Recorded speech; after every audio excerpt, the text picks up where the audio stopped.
आज की क्लास में हम लोग तृतीय पीढ़ी के मानवाधिकार पर चर्चा करेंगे। इसके पहले का वीडियो में हम लोग प्रथम पीढ़ी के मानवाधिकार और द्वितीय पीढ़ी के मानवाधिकार पर चर्चा कर चुके हैं। तो आज चलिए बढ़ते हैं तृतीय पीढ़ी के मानवाधिकार की ओर।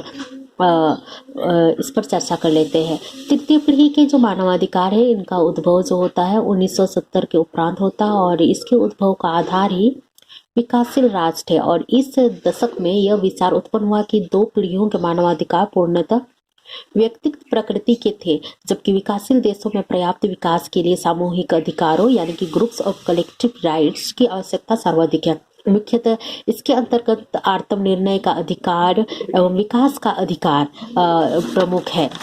सामान्यतः 1945 के बाद मानवाधिकार के संबंध में अंतर्राष्ट्रीय स्तर पर उठाए गए जो जितने भी कदम थे अति महत्वपूर्ण थे और अंतर्राष्ट्रीय विधि के क्षेत्र में मानवाधिकार की मान्यता एवं क्रियान्वयन 20वीं शताब्दी में एक सर्वाधिक महत्वपूर्ण है।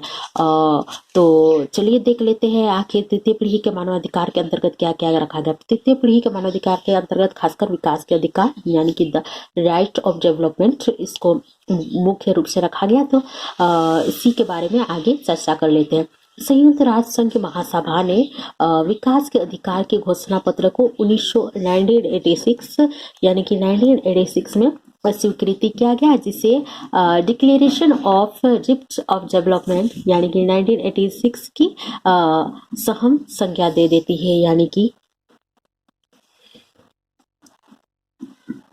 Declaration on the seat RIFST of development.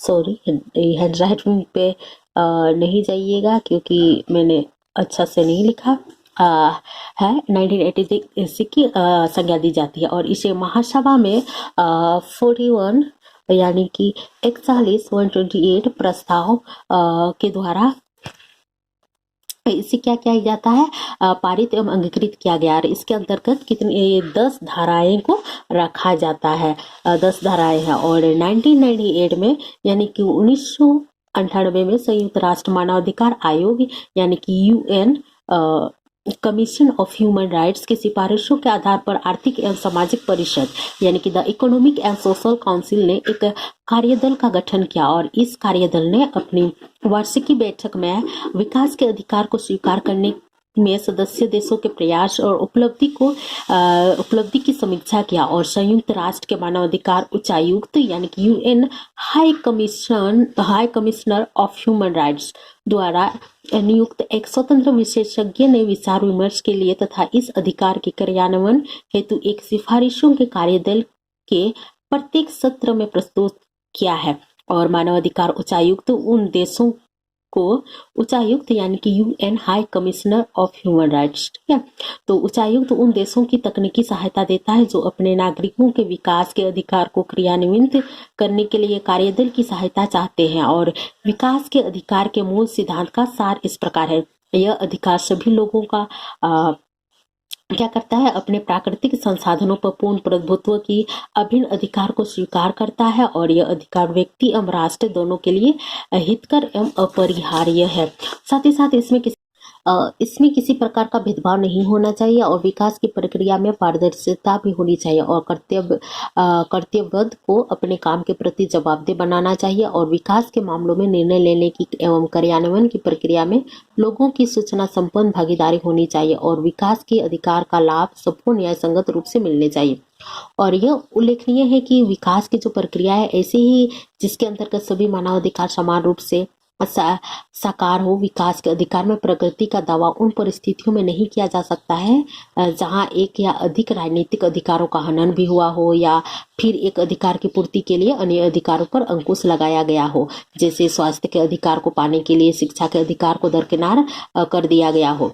ऐसे ही जगह पे नहीं किया जा सकता। और साथ ही साथ नागरिकों को प्रदत्त किसी भी मानवाधिकार में किसी भी स्तर पर कोई भी विकृति या कमी नहीं होनी चाहिए और यह अधिकार प्रत्येक राज्य को विकासात्मक नीतियों को सूत्रबद्ध करने का अधिकार को प्रदान करता है और अंतर्राष्ट्रीय समुदाय के अन्य अभिकरणों का यह कर्तव्य है कि इस प्रक्रिया में निम्नलिखित तरीकों की सहायता पहुंचाए, जैसे विकास के अधिकार की प्राप्ति के लिए मिलजुल कर अनुकूलन अंतर्राष्ट्रीय वातावरण बनाना, या विकास के मार्ग में आने वाली बाधाओं को आपसी सहयोग द्वारा दूर करना, या अंतर्राष्ट्रीय विकासात्मक नीतियों के सूत्रबद्ध करने के लिए ऐसे कदम उठाना जिससे विकास के अधिकारों की पूर्ण प्राप्ति में सहायता मिले। इस प्रकार यह अधिकार जो है, यानी कि तृतीय पीढ़ी के अधिकार जो है सभी नागरिकों को व्यक्तिगत और सामूहिक रूप से विकास की जिम्मेदारी सौंपता है, और जिसमें मानव अधिकार और मौलिक स्वतंत्रता और साथ ही साथ समुदाय की प्राप्ति उनके कर्तव्यों का ध्यान रखा जा सकता है। उन्हें विकास को बढ़ावा देने, संरक्षण देने के लिए एक उपयुक्त राजनीतिक, सामाजिक और आर्थिक व्यवस्था बनानी होगी। यह भी आवश्यक है कि विकासशील देशों और विकसित एवं जो दाता है यानी कि डोनर एजेंसियों के बीच विकास के समझौते की परिकल्पना विकसित किया जाए, ताकि विकास के अधिकार की पूर्ण प्राप्ति के लिए कार्यक्रमों को कार्यान्वित करने की जिम्मेदारी विकासशील देशों पर रखी जाए, और विकसित देशों व दाता एजेंसियों की यह जिम्मेदारी है कि वे अंतर्राष्ट्रीय व्यापार और वित्त संबंधी सभी भेदभावपूर्ण नीतियों और बाधाओं को दूर करें तथा विकासात्मक नीतियों को लागू करने में हुए अतिरिक्त खर्च के भार को बांट ले, और इससे आर्थिक, सामाजिक और सांस्कृतिक अधिकारों की बहुआयामी व्यवस्था मजबूत होगी।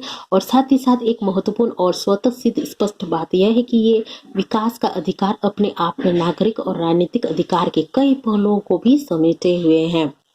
आई होप ये वीडियो आप लोग के लिए काफ़ी हेल्पफुल रहा होगा और वीडियो पसंद भी आया होगा। अगर वीडियो पसंद आए तो लाइक, शेयर और सब्सक्राइब जरूर कीजिएगा, और कमेंट करके ज़रूर बताइएगा कि आपको ये वीडियो कैसे लगा। धन्यवाद।